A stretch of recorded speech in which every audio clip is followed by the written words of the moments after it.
May 15th. Paul White. Your failures don't define you. Your Heavenly Father does.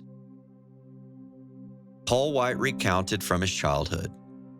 The aroma of fresh brewed coffee heightened my senses, and I realized Dad must be eating breakfast.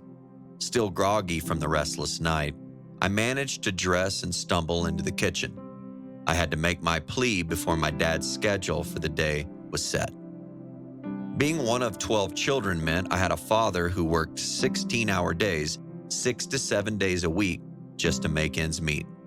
And the infrequent off days quickly filled with errands. He looked up from the table and I said, "Dad, guess what?" I didn't wait for an answer.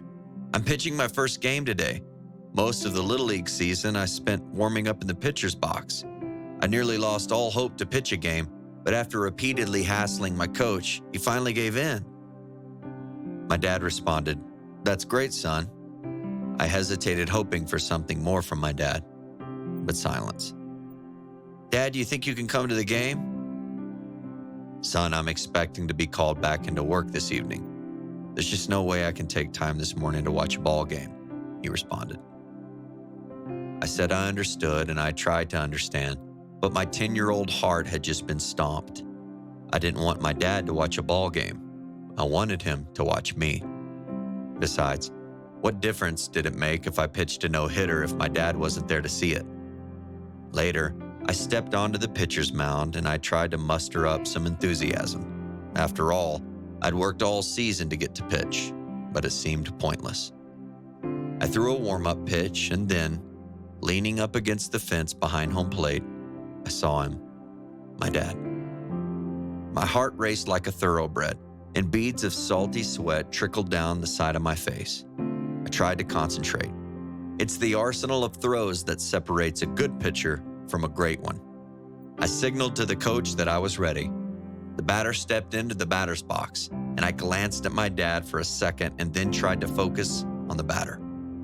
Standing on the mound, with 46 feet between me and my opponent, I pictured my fastball sizzling across the plate.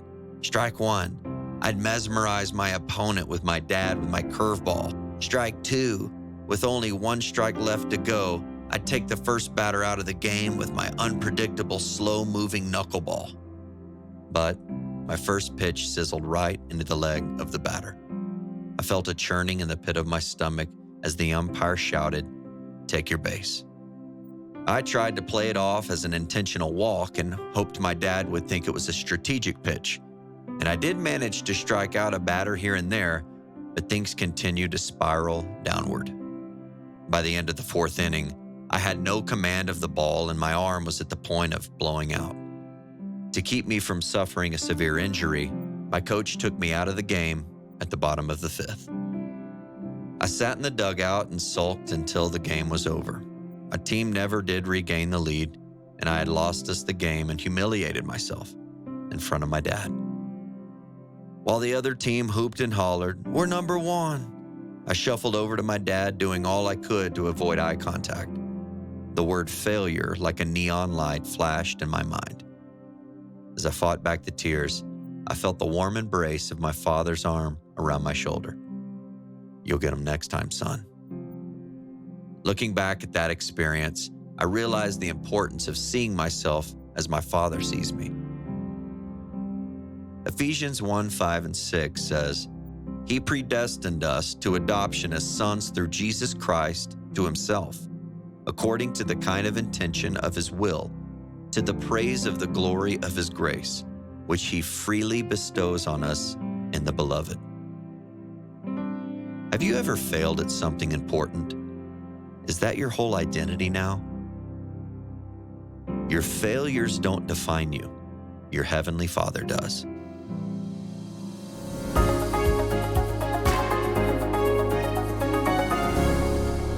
Hello friends, today is May the 15th and our story is about Paul White. My name is Blake Maddox. I'm the Executive Director of 365 Christian Men. When I watched this story today, it brought me back to my childhood and playing baseball. And fortunately for me, my father was present at my games. He coached my games, he coached my sister's games, and felt like he was always present when I was competing in sports. In today's story, Paul longed for his father to show up at his game. And when his father did show up, Paul was so excited that he had an opportunity to pitch in front of his father. The outing didn't go as Paul had expected. And immediately, Paul was overcome by the feeling of shame. He was pulled from the game, and the team ended up losing the game. And I thought about the difficulty and the challenge of having to try to impress the people that we love. And when we fail to do that, the things that hit us, and if we're not careful, can overcome us, especially when we're young. So this is a story about a boy who had to deal with the shame of not pleasing his father, he thought, or not living up to maybe what he thought his father's expectations were. And so my challenge today is twofold. The first one is, let's be mindful of those around us who look up to us. They may be trying to perform in front of us and quite frankly, not feeling like they're living up to it. Let's be mindful of that, and if we have the opportunity to speak into their lives, let's do that as a way of encouragement. The other challenge is, you may feel like Paul did as a child, and you may be overcome by shame and guilt and just not having the ability in your own mind to feel like you live up to the approval of other people. You know, that's not God's way.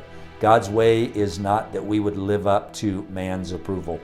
So let's try to be honest and evaluate if we fall into one of those two camps. And if in fact we do, let's respond appropriately.